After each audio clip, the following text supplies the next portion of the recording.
those just because a huge feature of the field is language acquisition, language development early in life. And there you have one of the great debates in the field coming in around the 1960s or so, which was between these two silverbacks in this whole field, both of whom you've heard of before. One, B.F. Skinner, the king of behaviorism, who probably was his most influential by the 1960s, 1970s or so, and Noam Chomsky, a champion of a very different view of language. Chomsky, who is still around and who I, sort of to the extent that I can understand it, revolutionized linguistics when he was about 4.5 years old and has been a dominant figure in the field for, 2/3 of a century since. Okay, so here was the basic matchup in their wrestling match. Behaviorist view. You can already construct what the behaviorist view of language acquisition is going to be, which is you begin to make a sound, attempting to learn a word, and if you say it right, you get rewarded. Ooh, please feed me. Very well said. I'm going to feed you now. And now you've learned to say that. You don't get fed. And you get severely hypoglycemic. And you try to find other until you happen to stumble on the right way to say it. And, whoa, I've been negatively reinforced when saying, and I've been positively, and just do that all the time. And that's how I learn language. In a classic behaviorist framework. Chomsky, meanwhile, was taking a stance that this bears no resemblance at all to what is going on. And what we'll see is more versions of his view have prevailed. Basically, the behaviorist view was just sheer raving gibberish, but this produced these fireworks of debates between Skinner and Chomsky in the 60s and 70s. Skinner was at Harvard, Chomsky was at MIT, and they were regularly lobbing missiles across at each other and sort of shooting across their bows and stuff. And this was this huge debate simply because behaviorism was so totally dominating psychology, American psychology at the time, with a complete stranglehold that there was Skinner and like 3.5 other people out there who had any sort of academic training who would seriously argue that you acquire language through standard behaviorist rules. That was their extreme view, and a behaviorist sort of standing in the sand on that one, and virtually no evidence for it at all. So what's the Chomskyan view about instead? The very nature of language acquisition shows that it is not behaviorist because of a very significant critical thing that kids do as they learn language. A landmark somewhere along the way, 15 to 20 months of age, this major event, the first time a child says a combination of words that it's never heard before.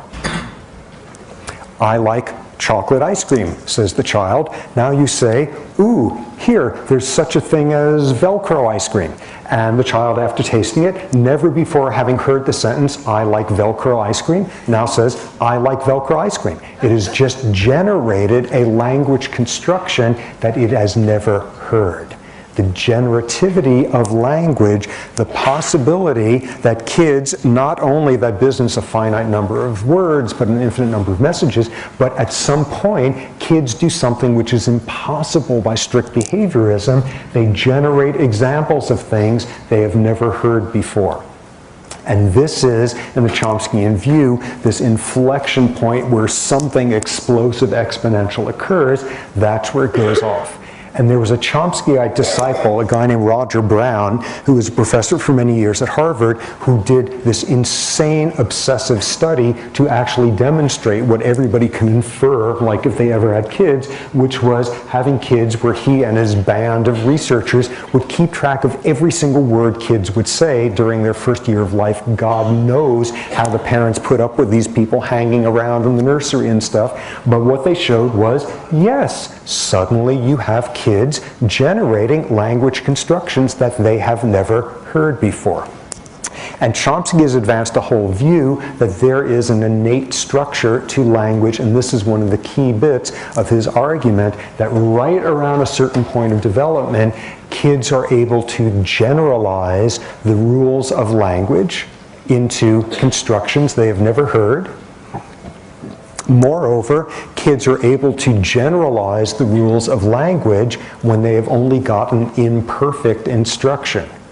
by adults speaking around them who may not be grammatically perfect, and one individual may be off here or there in one word, somebody off in another one, if nothing else, not producing every possible combination, and out comes a sense of grammar from kids, constructing rules out of imperfect examples and constructing completely novel combinations of words that they've never heard before.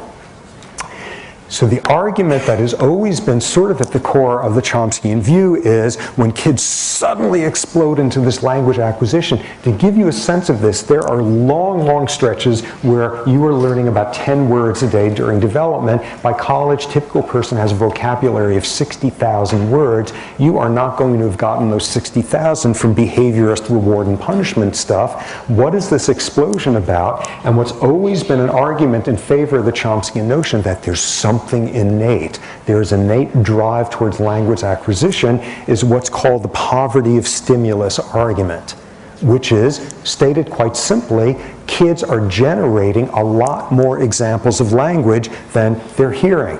They're generating all sorts of things that they have never heard. This whole example here, kids have to be learning in some prepared learning ethological way, and that's a term that definitely comes into the field because they are generating constructions they have never heard before. They cannot possibly be taught to do that, and they are not being sat down and being explicitly taught the structure of grammar. They are constructing rules out of imperfect partial examples.